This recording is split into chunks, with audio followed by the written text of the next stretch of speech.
Hello and welcome back to the Cozy Club. I have been getting ready for autumn because it is, well, a few days ago it felt like it was going to be cool, and now all of a sudden the sun has come out, the sky is blue, it's gorgeous, and it's hot. Not saying that I still am in the mood for fall, but I still want to have a little bit of summer, so I thought it might be a nice idea to come out and look at the hydrangeas and make a wreath. Now, if you follow me on Instagram, you saw I did make a fairly big wreath out of an old base I made from my, what did I make it from? What's it called? The grape wreath, grape vine wreath. Did you show them that? There, it is. Can. Okay. A long way away now. That's all right. We get by. Okay. On one hit, All right. no repetition. Yes, trying. Anyway, I thought not everyone is as lucky as I am to have a garden full of beautiful hydrangea blossoms, which are just, by the way, very easy to grow. Easy if you're Chris Myers. No, it is easy. But if you only have one plant and you're loath to cut any, which I totally understand, because they are better left so next spring until the last frost is over to protect your plant. But it is okay to cut a couple.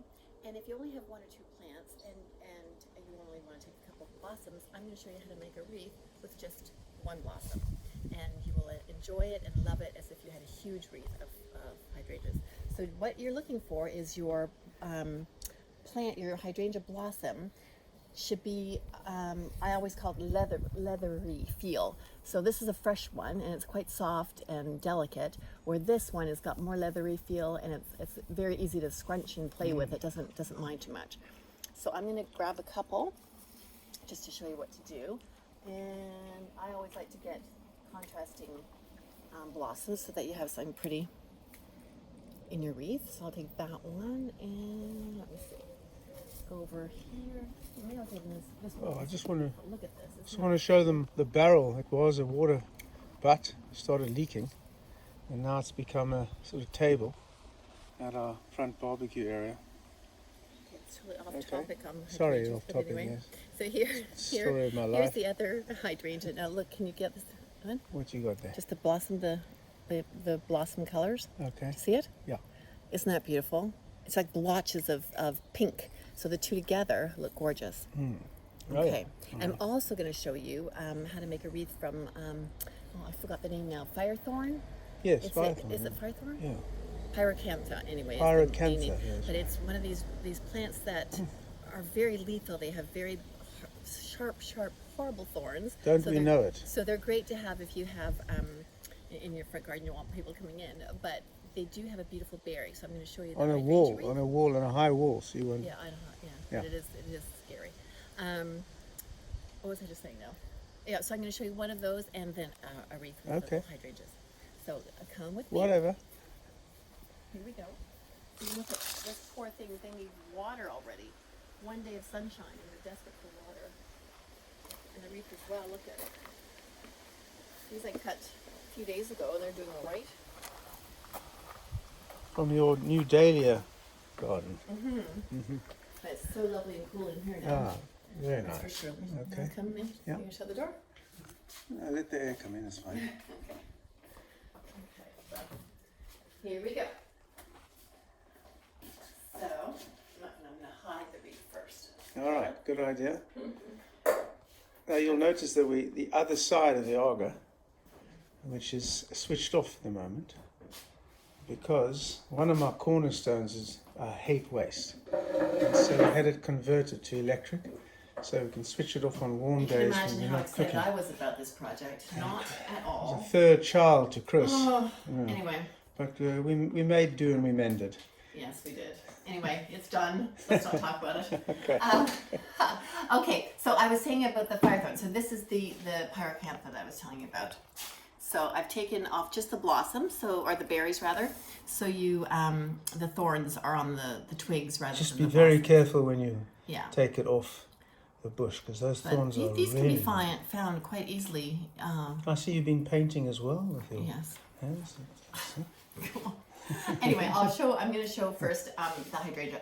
So all you have to do for a wreath base is have some florist wire, or I like to reuse old wire that I've had for other wreaths. I just take it off. I mean, it looks scruffy and horrible, but it doesn't matter because it's all going to be covered up anyway.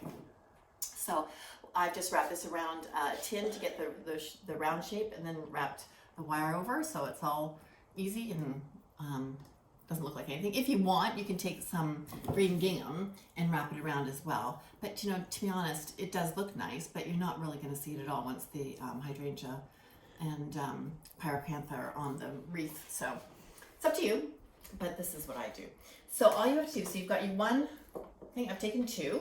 Okay, I did say one. You can just use one, but I like to do the two together because I think they're pretty with the contrast. So in order to make a wreath like this, all you have to do is cut the little branches off. I don't know, it's not called branches, the blossoms are off. Little blossoms, of the whole plant. So you look how much you get. Mm. And then you can do the same here. And I'll just do a couple. And all you have to remember is go in one direction.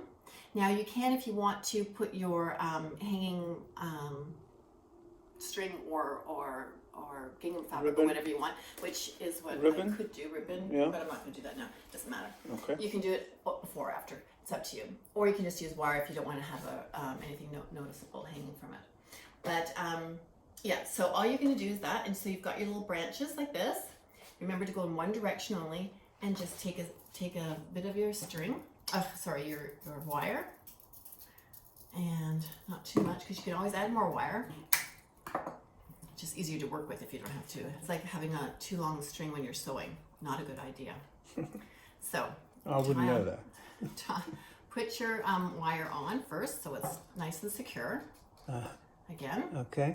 And then take your blossom. And where do you go around in the blossom? You're just gonna go on. Can you see? You're just gonna go on the edge. Oh, I see where you cut it. Look how I'm pushing. So where this. you cut it, right? Yeah, and look how I'm playing. I'm not being careful with the blossom. As long as you've picked it when it's got that, when it's kind of a tough feel to it, as opposed to being soft and delicate when it's just been blooming. So you go around and round a few times. Just a couple times. Okay. And then not too big, especially if the blooms are big. And then you just put the next one on, and you add that one on. Just turn it around slightly. Hang on, let me just get it on. Okay. Okay. Okay, so you just kind of double up over that. Yeah. See? And then you can just play with it. If you can have another one of this color, if you want one of that color. Turn it the other way that they can see where it was rolled on. Okay. And then you just keep on going. Keep on going. And you can make it as big as you want, or as little as you want, as fat as you want, depending on how many blossoms. You can go very delicate blossoms. But bear in mind that these will dry. It'll dry beautifully, actually. But it'll slightly shrink. So I think it looks prettier if you bunch it up quite tightly, and then you'll be able to keep it up for a long time, depending on how much you like it. Yeah, obviously bunching it up Pretty. gives it more body. Yeah. Yeah. See, and it's actually pretty on both sides. See, you don't even see And the once wire. you're in the groove, you might as well take your time and do more. Yeah. But anyway, so that's that one. I'm just going to show you the finished product. Ah. So And there how you long go. did that take you? How I did this morning. What, about 15 minutes or so? 15 minutes. 15, but that's Well, maybe that's- 15, maybe not 15. I can't remember actually. Call it 30. But this was two heads I took, and they were small heads like I did here, and very easy. See, nice. Where are you going to put that? Well, I'm going to put this Let into me- my new little tea station. Well, let me Here follow we you. go. And let me Because follow then you. I get to see it all the time. Where I'm going to put, I think. So. We have a new tea station area because Chris needed her tea in the morning, and the Argo, of course, was cold. So here's my little Nova Scotian chair that we brought back from Nova Scotia, and I think it'll look adorable hanging from there, don't you? That looks great. I'm just going to pan out a bit. Yeah, I just took a long string of That's great. gingham. Obviously, you can't sit in the chair and lean back for the while, Well, it's okay. but that's okay.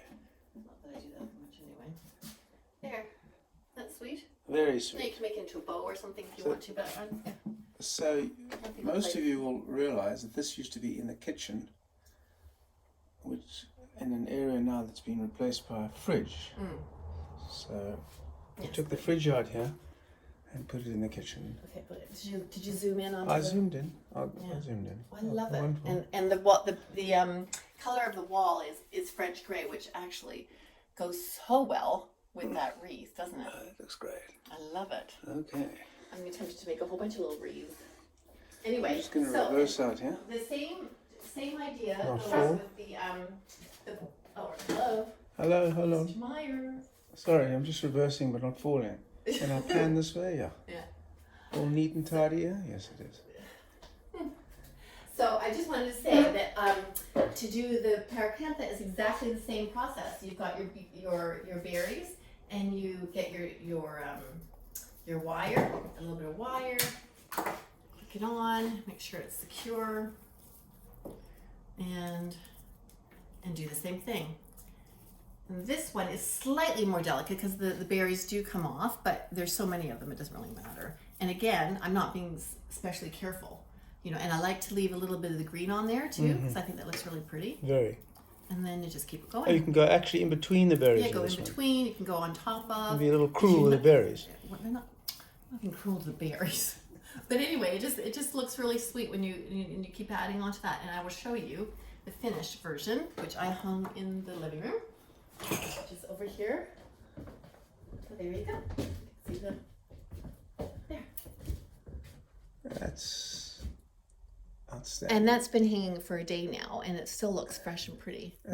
As my late father would have said, 11 out of 10. Well, thank you. And then I've got the gingham. Now, I have most of my fabrics are either linen or 100% cotton. And when you have that, you can just rip it, make a cut into the fabric and rip it to how thick you want it. And it looks really sweet, I think. I love it. Yeah. And then I've got it all ready for fall here. But yeah, it's got that vibe anyway. Too. So that's about it, I think. Anyway, I hope that inspires you to make your own wreaths. They really are so quick and easy to do, and I think they would be such a nice present to hand to your neighbors, which is what I might do since I want to make some more. But anyway, thanks for joining me, and I hope to see you again soon. Bye.